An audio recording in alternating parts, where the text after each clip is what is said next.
Bună ziua, dragi prieteni! Nesimțirea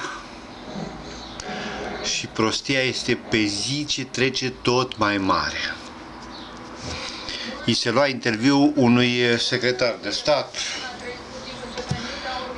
și spunea, zice, ce, mă descurc cu mâncarea, ieftin.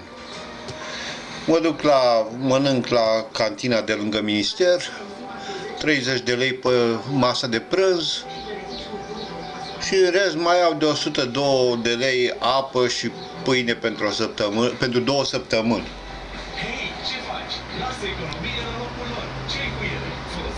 Bă, mori încet. Băi, idiotule, tu unul singur consumi cât pensia lui nevastă mea într-o lună? Mai mult decât pensia lui nevastă mea și mințind. Că dacă mănânci la prânz, ce faci? Dacă îți rămâne ceva de mâncare de la prânz, de la cantină, o iei la pachet acasă și mănânci dimineața și seara din ea? Transport, benzină. Băi, eu cu nevastă mea am în jur de 3500 de lei. Avem venituri 3500. Dacă eu mănânc cu nevastă mea la cantină, aia înseamnă că la prețurile alea 1800 de lei e numai prânzul pe lună.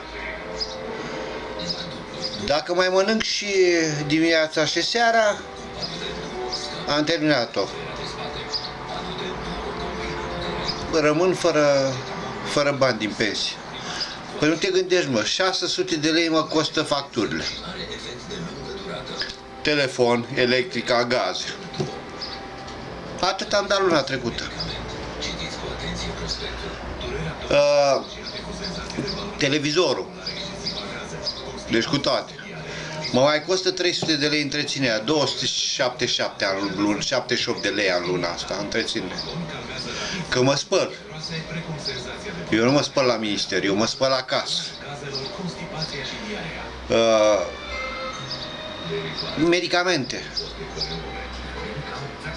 Pe medicamente dau ale mele și ale nevastă mea, ne costă cam în jur de 200 de lei lunar. Nu pare mult, dar se adună.